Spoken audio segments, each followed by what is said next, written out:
Alright, I'm back with another Destiny 2 video, and if you hear me sounding kind of annoyed, it's not just because of the event, it's because I just recorded this whole video and my audio did not work. So I'm redoing it. It's going to be shorter and more to the point, so I will cut out some of my rambling. The community event is live, and we are rebuilding the Elixir quarter, but unfortunately, even with my track record of bad predictions, I feel like I predicted this one pretty much right. This does feel like an event that is going to be hard to motivate people to actually grind and donate to, and because we are grinding very, very similar activities to the ones we always do. I mean, identical activities, in fact, with no changes to them. And we are getting rewards that may not seem worth the trouble. There are two real halves as to why that doesn't work, and I'll go into those in a minute, but I do want to focus on at least one positive that I think is coming out of this, at least initially. That would be the way Bungie is tracking this event, which is a significant upgrade over past events.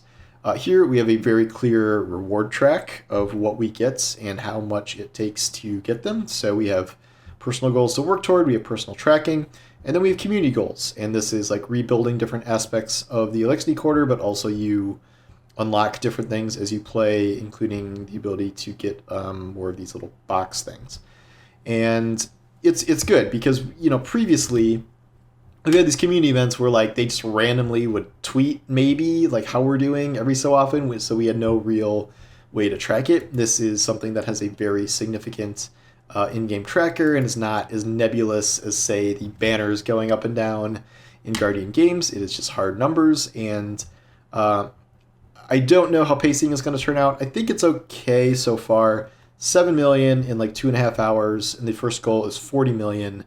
Final goal is 400 million, and this is a 2-week event. So someone who's smarter than me can do that math, but the pace right now seems okay. I just worry that we are going to drop out a lot of people here because they're going to understand that this is not really the most compelling thing to grind. The problem is that this whole event is based around captain's coins. It's a new currency they made up just for this, and you only get them from just very, very select activities. Catch Crash and Expeditions are the seasonal activities, and then in the wild, Dares of Eternity, King's Fall only for whatever reason, World Chests, the ones that look like this, in Destinations, and public events, heroic public events, and Lost Sectors. I think that's all of them. The payout is such where we have already figured out what the most efficient thing is, like things like Expedition and Catch Crash, and I think Master Dares give 50 coins each, and Oryx Kill gives 100 coins. You get 14 coins for a Lost Sector clear, so the idea is that if you really want to be max efficient, a 1-minute run of your favorite super speedy Lost Sector is really the way to do it. I am doing Widow's Walk, which is like 30 seconds if you're going straight for the boss. But otherwise, that's really your only option for now. You are supposed to be able to get additional Captain's Coins for doing playlist activities if you're wearing this emblem, which you get for free at the start. And it would be a Destiny event if this wasn't launching with something bugged, and this does not work. Bungie just tweeted about it. Literally the time between I made my first draft of this and my second draft, they tweeted that they knew it was an issue. As with all things, we have no idea if they can hotfix this tomorrow or if it'll be like a week before they fix it. But literally, playlist activities do not give Captain's Coins right now, so it's not like you even can passively participate in this event just by grinding Crucible normally. I am curious to see how the Elixir quarter is going to look when all of this plays out. Like, that to me is an interesting aspect of this and something kind of cool to work toward. I think the idea of rebuilding the Elixir quarter and having each stage be like a different building or a different part of the quarter getting upgraded and like something we can go visit and literally see the changes as they happen, I think that's pretty fun. I think that is not like a terrible idea for a community event. It is the execution I'm worried about here, where we are telling people to grind activities that either they have been playing all season long or they have been playing for 5 years. The playlist activities or things like speedrunning Lost Sectors. that is not really motivation for participation in an event like this. You really have to do something like different than normal, I'd say. Like it should be, yeah, some sort of modifier or something to make activities more interesting, and just nothing like that is here. It's just do the same thing you always do, except maybe you'll get a little pile of captain's coins at the end. And then the rewards are just really nothing.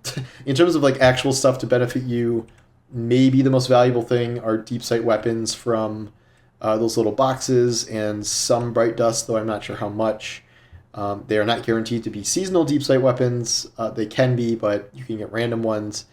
And the real reward is just sort of seeing how this all comes together, but in terms of like an actual player being like, oh, this is a really great way to farm fill in the blank. Does not seem to be anything like that, unless people figure out a way to make this some like crazy bright dust farm or something, but that does not appear to be happening based on the rewards we can see.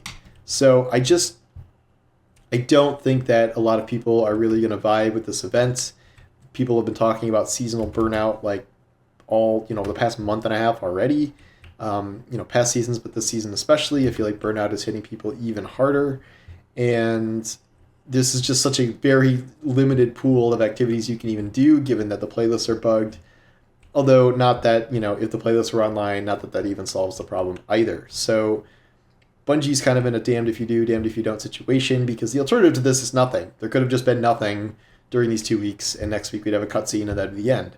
So technically, this is better than nothing, and if you wanted at least some marginal way to, keep contributing to this, that would be possible, but it's just really not going to be something that hooks a lot of people in, I don't think. And you can use this, like I was doing, like deep sight weapons, or you can like do, you can work on upgrades for old weapons that you haven't done yet. You can do transmog bounties. Like there is additional quote unquote like work you can be doing as this goes on, but I would be very surprised if I heard much excitement about this once people kind of like understand what to do, understand what quote unquote efficiency farming looks like, which is speed running lost sectors 40 seconds at a time, and we'll see how the pace of upgrades slows down as more and more people just are like, okay, this is not actually compelling.